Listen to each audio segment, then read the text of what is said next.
It's Marek! That means Kaveh and the others should be around here, right? Hello? Anyone up there?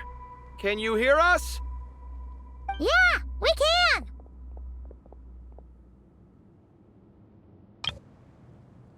You know, sound travels just fine in an empty chamber like this. You don't have to shout. Of course, if you're shouting to express your excitement at being reunited, by all means, pretend I never said anything. Yelling like this is kinda exhausting. Come on, let's head back down.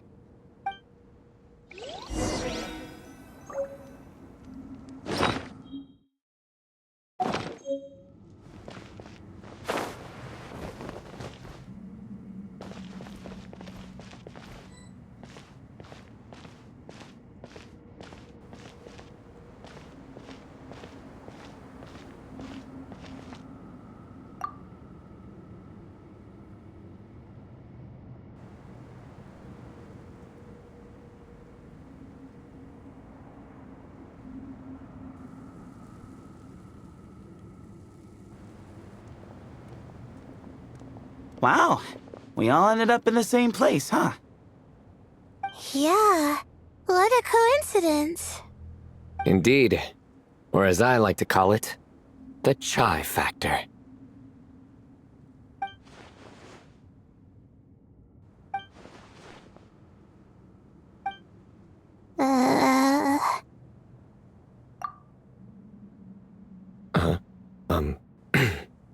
No reply? Just say it. All right. Because it's spice to sweet brew again. Oh, hey, that's a new version.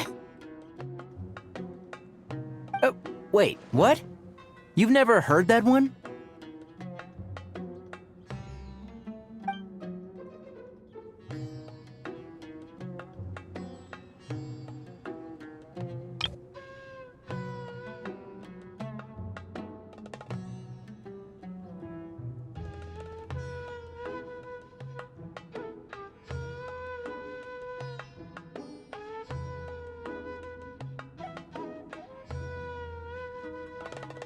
What are you looking for?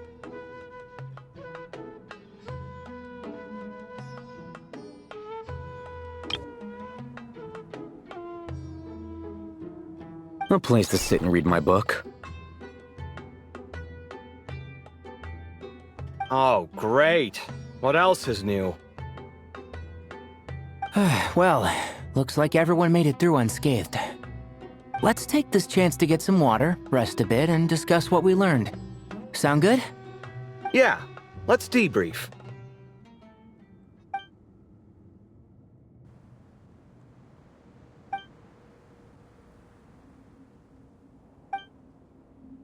Okay, so we all learned a lot, but it feels like we ended up with even more questions.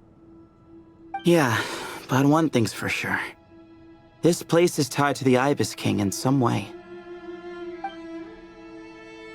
Hey, Sino. You're the current representative of Hermanubis. Can you call him up for a sec? Of course. Just let me sense his presence.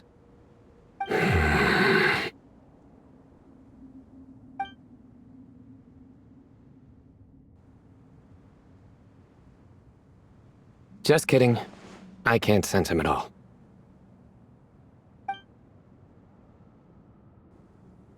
Jeez, Sethos. Did you set him up for that one? What are you, a two-man act? Sorry, Hermanubis isn't like the Ibis King.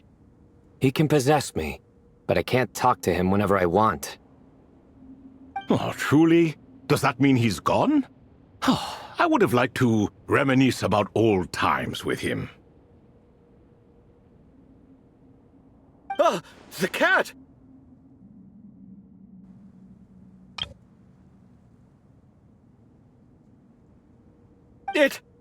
It speaks!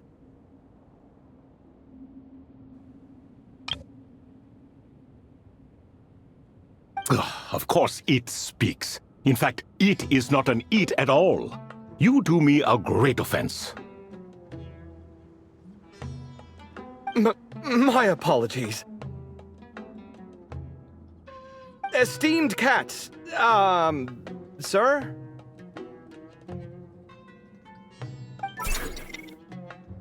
Oh, this little contraption is still here. Contraption? No, this is Marak. Which means you do his assistant a great offense. Huh?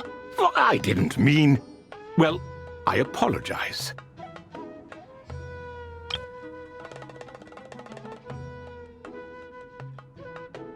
I wasn't referring to this Marak, but rather the thing that operates it. King Deshret was quite partial to it. I have forgotten what it was called. It must have had an official name, albeit in the old tongue. Even if I did remember, I would need to translate it into modern language. Ah, it's not important. Marak's a fine name. Even better than the original, if you ask me. Who thought of it? And the remodeling, quite well done indeed. This Marak looks much happier in its current form.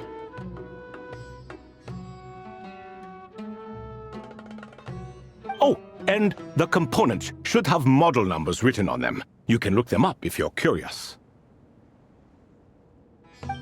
This cat talks a lot. Quite the one-sided conversation. Is this what the Ibis King was like? He seems quite eloquent. I wonder if he plays cards. Ha! I knew Marak was a great name. Go me!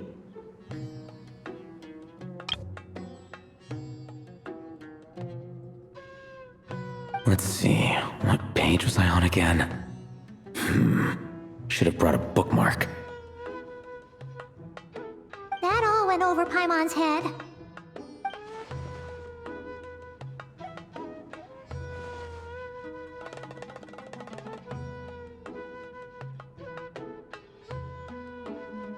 Hello indeed. For you to know my name? Yes, I was not mistaken. You are special among your companions.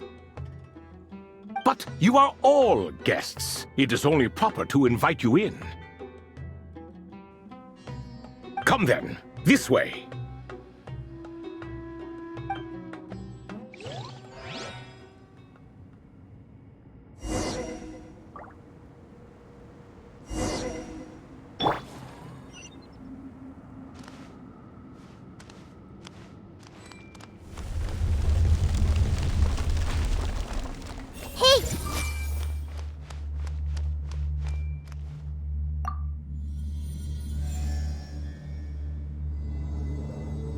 Everyone hold hands.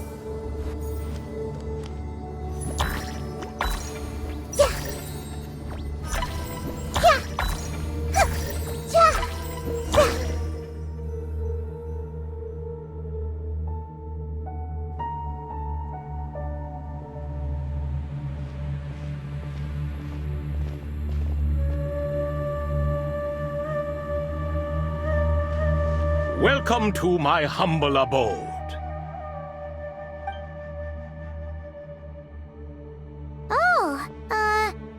Your house sure is spacious, Lord Ibis King. I fear it's not quite what it used to be. In fact, it has long ceased to be my home at all. It belongs to the descendants of the cats I once raised. Such adorable creatures, aren't they?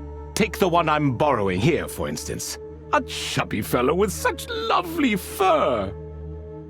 Anyway, tradition dictates that a special guest such as yourself be presented with a gift. Alas, it's a first-come, first-served basis, you see.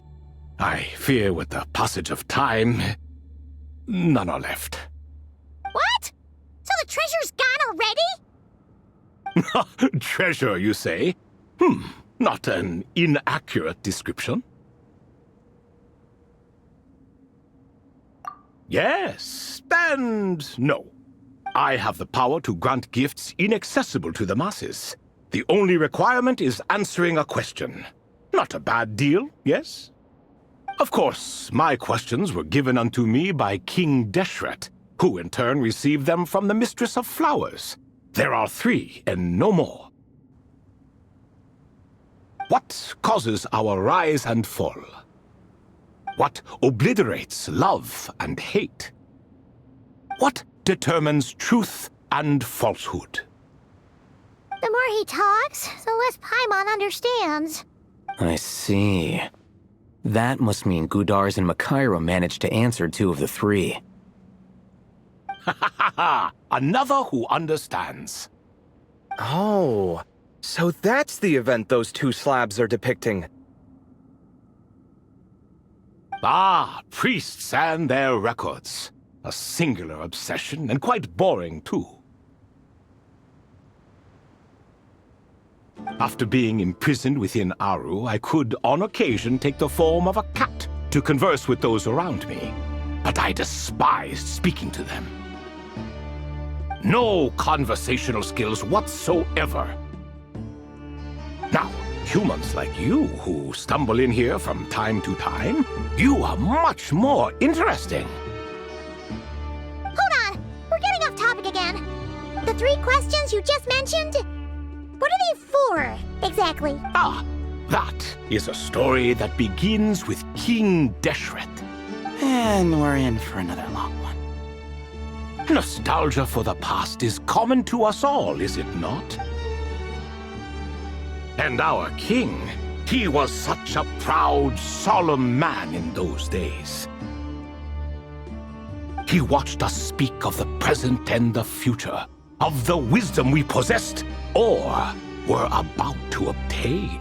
We were his proud retainers, confident in our belief that, so long as each one of us used our abilities to the fullest, progress was inevitable. Yet, King Deshret's ambition was not destined to be allowed in a closed-off world such as this. So nothing went as planned. In fact, from the beginning, there were signs an outcome of this nature was inevitable. Because although there were 7 pillars, one was forever absent. Al-Ahmar would insist the Dendro Dragon Sovereign was one of us, but the dragon herself rejected that idea.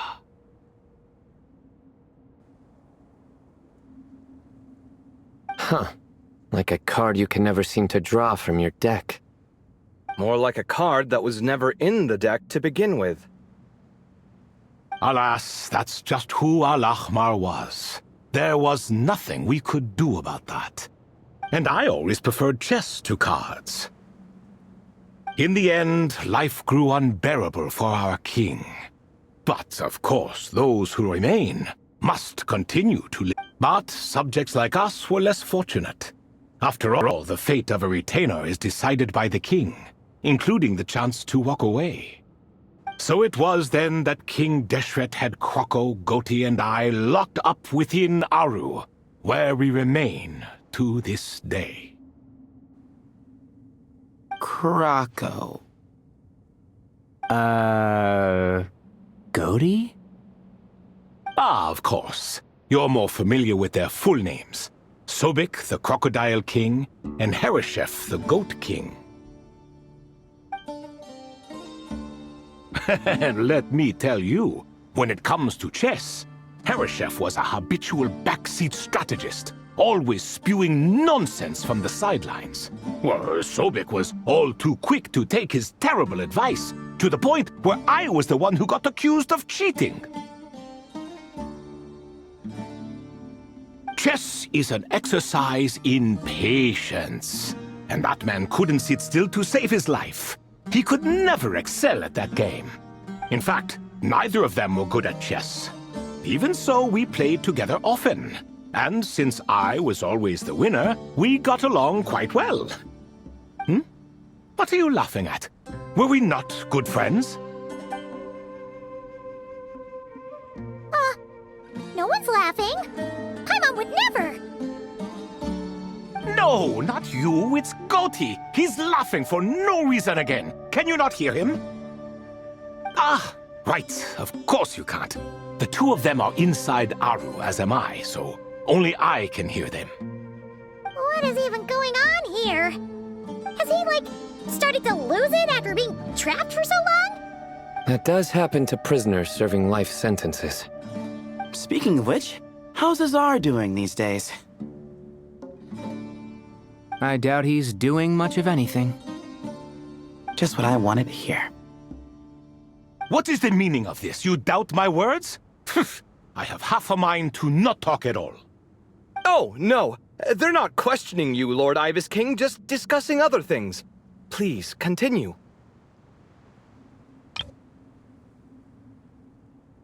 In that case, where were we?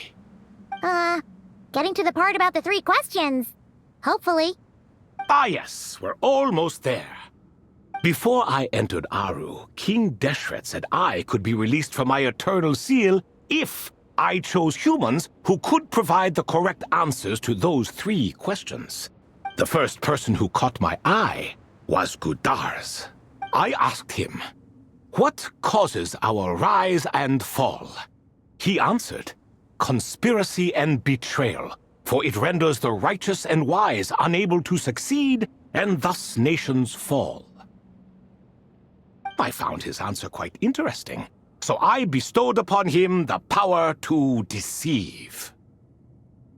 The second human I chose was Makaira. I asked her, "What obliterates love and hate?" She said unto me, "I have nothing left to lose. Vengeance alone can quench both love and hate." I found this to be another fascinating response, so I granted her the power to be loved. But both of them ended up... Now then, young one, riddle me this. Did their answers point to this fate, or was it the power I bestowed upon them that determined their end? I'm just an observer who doesn't understand their circumstances, so I can't answer. A clever reply. I do not wish to comment either. It is all in the past at this point. My only wish was for their answers to be acknowledged by King Deshret's rules, and bring me one step closer to freedom. As for the final person, her fate remains to be seen, so I will not reveal her name.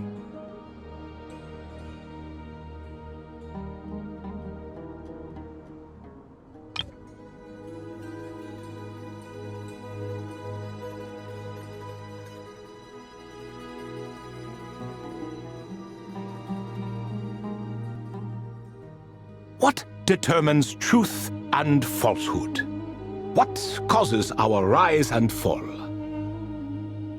What determines truth and falsehood?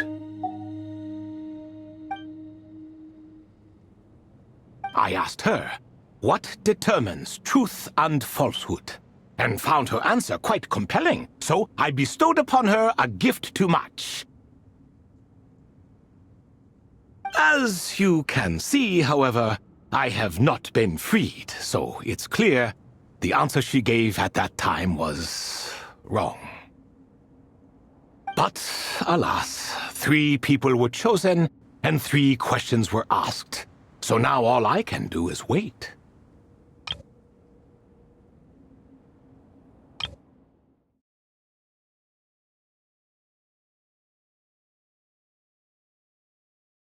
I do not wish to comment. Wait until her wisdom is in line with the rules set forth by my king. Until she has found the true answer to that question. No wonder there was no 3rd stone slab then. Or perhaps you're just not ready to include her in the story. Though that might be a generous interpretation. Well, it's not merely because her story remains unfinished. As the remaining priests of this place left, or passed on, there were none left to record the events that followed.